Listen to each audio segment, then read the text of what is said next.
Hello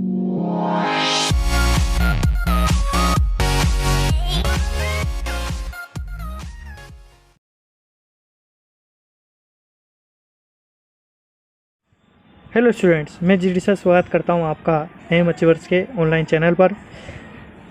इस video में हम जीव विज्ञान के सिलेबस की बात करेंगे कि जीव विज्ञान में कितने पार्ट हैं और उनका अंकभार कितना है।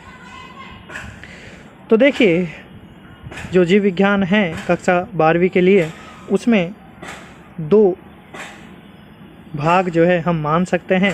पहला भाग होगा वनस्पति विज्ञान और दूसरा भाग होगा जंतु विज्ञान। तो ये जो वनस्पति विज्ञान और जंतु विज्ञान हैं वह अलग अलग इकाइयों में बटे हुए हैं, लेकिन उससे पहले हम बात कर लेते हैं प्रैक्टिकल और सैद्धांतिक भाग की।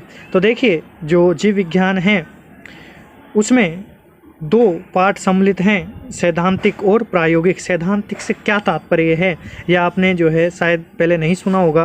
तो देखिए, सैद्धांतिक से तात्पर्य होता है मेन पेपर, जिसमें हम सेंटर पे जाकर जो है पेपर देते हैं।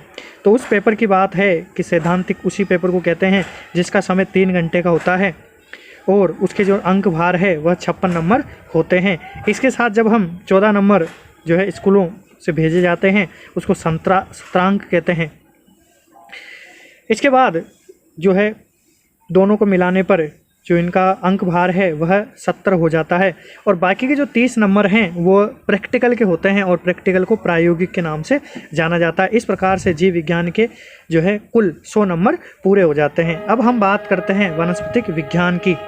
तो देखिए, वनस्पति विज्ञान में 5 इकाइयाँ हैं। तो उनमें से पहली इकाई का नाम है आवर्त विधि पादपों में जनन व विकास।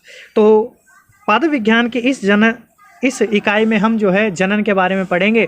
पादपों में किस प्रकार का जनन पाया जाता है, किस प्रकार की विधियों के द्वारा जो है जनन इनमें होता है, इनके बारे में हम इस इकाई में चर्चा करेंगे। और साथ ही साथ विकास जो है इसमें वह भी दिया गया है इस इकाई में। तो हम ये भी जो है जानेंगे कि पादपों में जो जनन के जो अंगक पुष्प होते हैं या फिर हम कहें कि परागकोश और अंडाशय जो होता है किस प्रकार से परिवर्धित होता है, इसके बारे में भी हम चर्चा करेंगे। इस इकाई का जो अंक भार है वह 4 नंबर है। आगे हम बात करते हैं दूसरी इकाई की। तो जो दूसरी इकाई है वह कौन सी है? पादप कार्य की।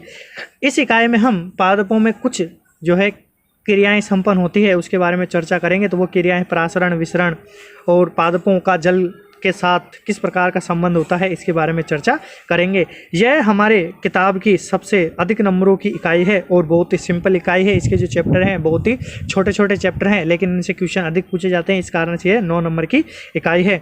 तो आप इसके जो है अधिक तैयारी कीजिएगा तो ये इकाई जो है आसानी से याद हो जाती है और पूरे में से पूरे नंबर आने की भी इसमें संभावना होती है। उसके बाद हम बात करें तीसरी इकाई की। तो तीसरी इकाई भी पादप कार्य की सेकेंड है, वो पादप कार्य की इकाई फर्स्ट थी। तो इस इकाई में हम बात करेंगे पादपों में कुछ जो है अन्य क्रियाएं जो संपन्न होती हैं उनकी।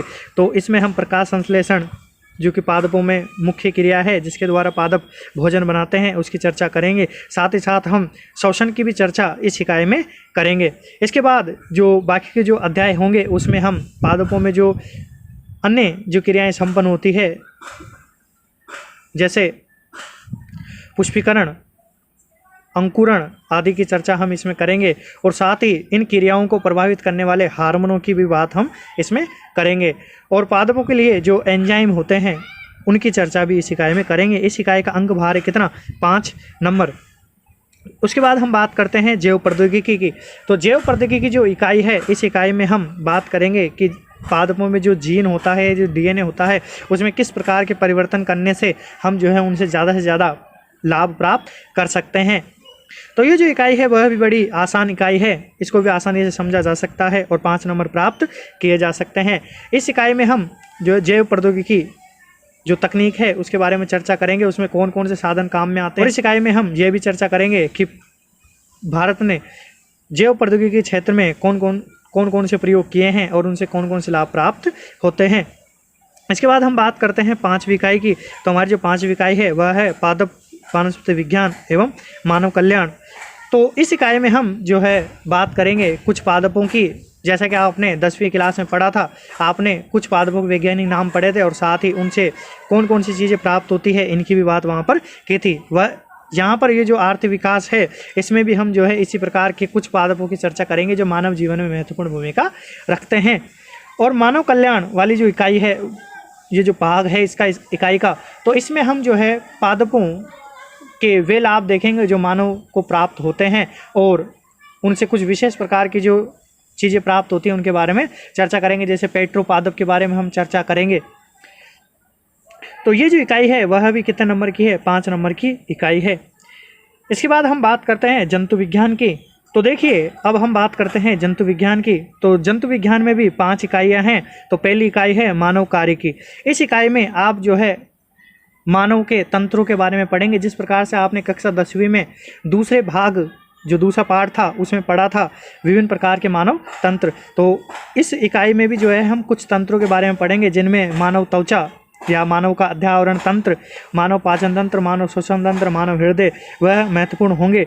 और ये जो इकाई है वह 7 नंबर की इकाई होगी।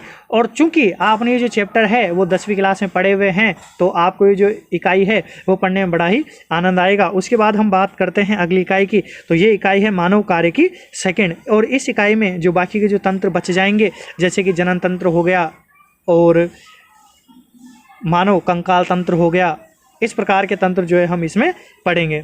इसके बाद हम बात करते हैं मानव भ्रूणकी की। तो इस इकाई में जो है हम इस चीज़ की चर्चा करेंगे कि मानव में जो शिशु का परिवर्धन है वह किस प्रकार से होता है और मानव में शिशु निर्माण के लिए कौन कौन सी क्रियाएं आवश्यक हैं, इनकी भी बात हम इसमें करेंगे। ये इकाई जो है जनन से संबंधित है तो इसके बारे में हम चर्चा करेंगे। कौन से महीने में जो है शिशु में कौन सा अंग विकसित होता है, इस प्रकार की चीज़ों के बारे में हम इसमें चर्चा करेंगे। उसके बाद हम बात करते हैं अगली इकाई की। तो अगली इकाई है अनुवांशिकी एवं जीनोमिकी। ये जो इकाई है यह भी कक्षा 10वीं से संबंधित है। इस इकाई में आप वापस से मेंडल के नियमों के बारे में चर्चा करेंगे और साथ ही मेंडल की जो सफलता के कारण थे, मेंडल ने मटर के पादप का चुनाव क्यों किया, इसके बारे में चर्चा करेंगे। इसी के साथ साथ हम नई चीज़ों के बारे में भी जो है सीखेंगे जिसमें लिथल जीन और कुछ अन्य प्रकार की अनुवांशिकी होगी जिसमें हम मद्दे का लक्षण किस प्रकार से व्यक्त हो जाता है इसकी भी चर्चा करेंगे। साथ ही हम जीनोमिकी की चर्चा करेंगे। अब ये जीनोमिकी जो है आपके लिए एक नया टॉपिक है। यह जो जीनोमिकी है इसमें हम मानव के जो जीनोम होता है या फिर हम कहें कि जीन जो होता है, मानव शरीर में संपूर्ण जो जीन होता है या गुणसूत्र होते हैं उसके बारे में इस इकाई में चर्चा की जाती है और कौन कौन से जीन जो है शरीर में किस प्रकार के कार्य करते हैं इनके बारे में चर्चा हम करेंगे। भारत में किस प्रकार से जो है जीनोम के ऊपर कार्य किया गया है और संसार में किस प्रकार या हम कहें कि वैश्विक लेवल पर किस प्रकार से जो है जीनोम के ऊपर जो है प्रयोग किए गए हैं, उन प्रयोगों के बारे में इस इकाई में पढ़ेंगे। इस इकाई का अंक भार है 5 नंबर। इसके बाद हम बात कर लेते हैं जीव विज्ञान की अंतिम इकाई की जिसका नाम है मानव कल्याण एवं स्वास्थ्य। तो इस इकाई में हम जो है मानव के लिए महत्वपूर्ण कुछ जंतुओं जैसे कि मुर्गी पालन और पशुपालन, मधुमक्खी पालन, इनके बारे में चर्चा करेंगे। साथ ही हम मानव में होने वाले कुछ रोगों की भी चर्चा करेंगे, उनके बचाव, उनके लक्षणों की चर्चा करेंगे। और जो अंतिम अध्याय होंगे उनमें हम मानव जनसंख्या के बारे में चर्चा करेंगे, साथ ही जनसंख्या को नियंत्रित करने के कारकों की भी बात करेंगे। और जो बुक का 42वां चैप्टर है उसमें हम कुछ ऐसे मशीनों के बारे में चर्चा करेंगे जो कि मानव जीवन के लिए उपयोगी हैं, जिनसे हम रोगों की जांच करवाते हैं और रोगों से निदान पाते हैं। तो इस प्रकार से जो है जो 12th के जो जीव विज्ञान का कोर्स है बड़ा ही इंटरेस्टिंग है। इस प्रकार से हमने बात कर ली है कि जो हमारे कोर्स के जो 56 नंबर है वो किस प्रकार से प्राप्त किए जा सकते हैं या फिर हमारा जो कोर्स है उसका अंक भार जो है किस प्रकार से है। इसके बाद के वीडियो में हम अध्याय 1 को प्रारंभ करेंगे, तो उस वीडियो को जो है ज़रूर देखना और निरंतर जो है वीडियो चलती रही तो बायोलॉजी का कोर्स भी हम ऑनलाइन ही जो है जल्दी ही समाप्त कर लेंगे। इस वीडियो को देखने के लिए आपका धन्यवाद। तो मिलते हैं अगली वीडियो में अध्याय 1 के साथ।